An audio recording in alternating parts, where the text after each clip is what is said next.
This is a proposal for a software tool that I believe could benefit villagers, especially those on committees such as the MC. I'd like to start with a demonstration so that you have some reference for what I'll be talking about. Here we have a chatbot that we could have featured on our website. The user can ask a question using natural language, like, can I have a cat in the village? And get a result very quickly. So this video will cover some of the benefits of this, as well as some of the risks. You may have interacted with a chatbot when using various websites or apps. They often look like this example from the ATO website, a little pop-up window that offers help. Typically, I find them annoying and not particularly helpful, so it might seem odd that I'm proposing one for the village. I see an opportunity, though, to improve upon what we currently have available, but we need to determine if others think there is value in this proposal. Let's start with what we currently have. So the village has a knowledge base on our website that you've hopefully used. This has various articles grouped under category headings, but it does rely on the user having a good idea of what they're looking for. The search function is very hit and miss. You need to be using the same term that appears in the document because it can't interpret natural language. Other ways people might seek answers to their questions is to put a post on Blueband or email or SMS a committee member or ask them in the street. Some committee members might welcome that, but for others it could become overwhelming. And often on Blueband we see the same questions being repeatedly asked. So the hope is that this tool could alleviate some of the demands on volunteers and provide quick answers to common and not so common questions.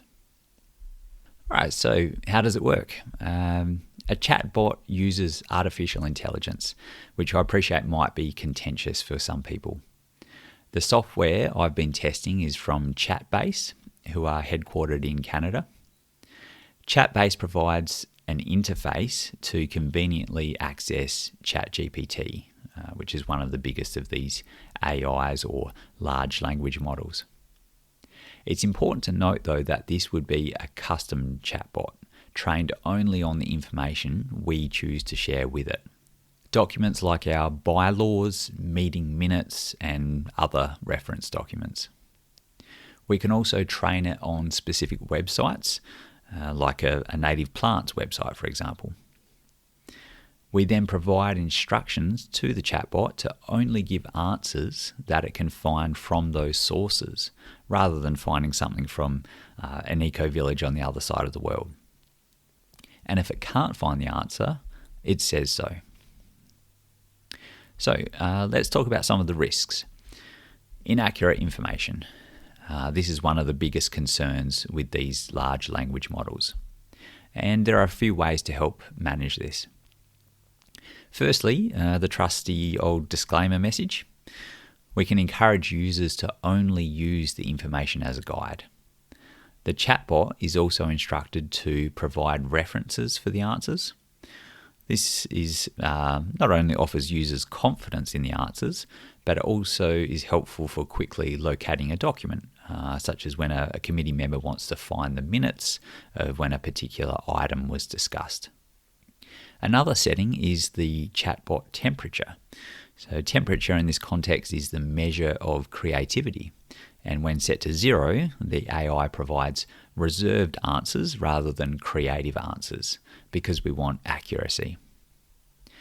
Finally, we can perform audits to verify the answers being provided. And here is an example of what that looks like. Another risk is that this could lead to sensitive information, such as meeting minutes, becoming publicly available. Solutions here would include keeping the link to the chatbot behind the AAEV website login or within Blueband. This way, only village residents should have access to it. And this is no different to the current situation where meeting minutes are posted on the village website. The chatbot just provides us a tool for accessing those documents. All right, so what are the next steps? we need to determine if there is value in having such a tool. The cost of Chatbase is $190 per year, which is approximately 300 Australian. That's not a huge amount of money, but it is only valuable if people actually use it. If the community decides to go ahead, then we upgrade to the paid version and begin uploading more documents to better train the model. So far, I've been limited in how many documents I can upload to the free version and how many tests I can perform. And that would be the next step: testing, more testing. All right, so with more content and with more users. All right, so a quick summary. This proposal is for an AI chatbot for answering village questions. It would be trained only on the data that we provided. And answers include references to the source material. People don't have to use it. It's just a tool for those who do find it beneficial. And the cost is $300 per year. We can try it and then decide in a year if there is sufficient use to continue using it. Thank you.